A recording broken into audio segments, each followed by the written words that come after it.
ఇప్పుడు అసలు పేషెంట్ మొహం చూడకుండా మెడిసిన్స్ ఇస్తున్నారు. పేషెంట్ క్లినిక్లోకి వస్తే చూడాల్సిన అవసరం లే, ఏ ప్రాబ్లం రాసుకో తీసుకో వాడికి వాడు ఏంటిది, ఎందుకు, ఏమైంది, ఎందుకు జరిగింది, ఎందుకు వచ్చింది ఈ ప్రాబ్లం, ప్యాక్ ఏంటి, ఒక హెల్త్ హిస్టరీ అనేది అసలు లేకుండా అవసరం అది మనకు. ఫ్యామిలీ డాక్టర్లు ఉండేవాళ్ళేమో, అసలు ఫ్యామిలీ డాక్టర్లు ఉన్నప్పుడు మొత్తం తెలిసేది నీ గురించి, మొత్తం అసలు చిన్నప్పటి నుంచి మొత్తం నీ హెల్త్ ఇష్యూస్ ఏంటి అనేది మొత్తం రికార్డు ఉండేది ఆయన దగ్గర మొత్తం గమనించి. ఇది అవసరం మనకు, చాలా ఇంపార్టెంట్. మనము డబ్బులేమో బ్యాంకులో దాచిపెట్టుకుంటాము, బంగారం ఏమో లాకర్లో దాచిపెట్టుకుంటాము, మన హెల్త్ని మాత్రం దాచిపెట్టుకోము. ఎక్కడనే చెప్పండి, అంటే మన health is more important. Correct doctor.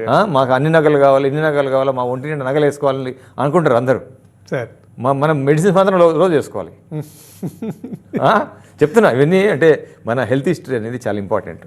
ఏ టైంలో ఏ ప్రాబ్లం వచ్చింది, ఏ ప్రాబ్లంకి మనం ఏం చేసాము, అసలు ఈ ప్రాబ్లంకి సెల్ఫ్గా ట్రీట్ చేసుకున్నామా లేదంటే కనుక మెడిసిన్స్ ఏమైనా వాడామా, ఇటువంటిది ఫ్యూచర్లో చాలా, అంటే మన హెల్త్ బ్యాకప్ అనేది చాలా ఇంపార్టెంట్. మన సెల్ ఫోన్ బ్యాకప్ మెయింటైన్ చేస్తాం కానీ మన హెల్త్ బ్యాకప్ మెయింటైన్ చేయం మనం. కానీ మరి ఈ ప్రెసెంట్ జనరేషన్లో మీరు చెప్పేది కూడా చాలా బ్యాలెన్సింగ్ ఆర్ట్ సార్. అది అంత ఈజీ కూడా కాదు. అంటే ఈజీ కాదంటే మీరు ఉండాలి ఇలా అంటున్నారు కదా, ఈజీ కూడా ఉండలేమేమో. అవసరం, రేపొద్దున ఇంకా ప్రాబ్లమ్స్ పెరిగిపోతాయి. ఇప్పుడు చూడండి, అసలు పిల్లలు విపరీతమైనటువంటి సఫరింగ్స్, జలుబు, దగ్గు, మోషన్స్, విపరీతమైన సఫరింగ్స్. మీరు ఇలా అంటున్నారు కదా, నేను మిమ్మల్ని మాట్లాడుతాను. మీకు 2 పిల్లలు ఉన్నారు. అవును. మీరు ఎలా ఉన్నారు? మీరు చెప్తున్న మాటలు అప్లై చేశారా? చిన్నప్పుడు మేము వస్తాం మీ ఇంటికి, మళ్ళీ కంపల్సరీ వాళ్ళ పిల్లలు డెఫినెట్గా. నేను మొన్న రీసెంట్గా మా అబ్బాయికి చికెన్ గన్యా లాగా ఒక ఫీవర్ వచ్చింది. సో ఏ మెడిసిన్స్ వాడలేదు, 7 days ఉంది, పారాసిటమాల్ ఏం వాడాము, తగ్గిపోయింది. ఉండదు, సఫరింగ్ ఉండే అప్లై చేస్తున్నారు. సో ఏమైందంటే ఒక్కసారి చికెన్ గన్యా కానీ ఈ వైరల్ ఇన్ఫెక్షన్స్ ఎక్స్పీరియన్స్ అయినప్పుడు నెక్స్ట్ వైరల్ ఇన్ఫెక్షన్స్ రావు మీ బాడీకి. ఓకే, నీ సిస్టమ్ స్ట్రాంగ్ ఏంటది. మన బాడీలో పోలీస్ మ్యాన్స్ ఉంటారు, మన బాడీలో మైక్రోబ్స్ ఉంటాయి. మన బాడీ అనేది ఒక డిసీజ్కి ఎక్స్పీరియన్స్ వచ్చిందనుకోండి, ఎన్నో డిసీజ్ తట్టుకునే కెపాసిటీ పెరుగుతుంది. దానికి ఛాన్స్ ఇవ్వకుండా మనం దాన్ని సప్రెస్ చేయడం వల్ల ఇట్ లీడ్స్ టు వేరే హెల్త్ ఇష్యూస్, అనీమిక్ ప్రాబ్లం కానివ్వండి, విటమిన్ డెఫిషియన్సీ కానివ్వండి. ఇప్పుడు ఎందుకో చాలా మంది పిల్లలు గట్ ఇష్యూస్ సఫర్ అవుతున్నారు. సార్ ఏంటి సార్ గట్ ఇష్యూ అంటే ఏంటి? గట్ ఇష్యూ గురించి మీకు చెప్తాను నేను. గట్ అనేది యాక్చువల్గా oldest organ in our body. అంటే ఎవల్యూషన్లో జీవ పరిణామ క్రమంలో గట్ అనేది ఫస్ట్ ముందు పుట్టింది, బ్రెయిన్ కంటే ముందు. ఇప్పుడు అమీబా అనుకోండి, అమీబాకి బ్రెయిన్ లేదు, అవును, ఓన్లీ ఫుడ్. షేప్లెస్ బ్రెయిన్లెస్ ఉండదు, అదే షేప్లెస్ బ్రెయిన్లెస్.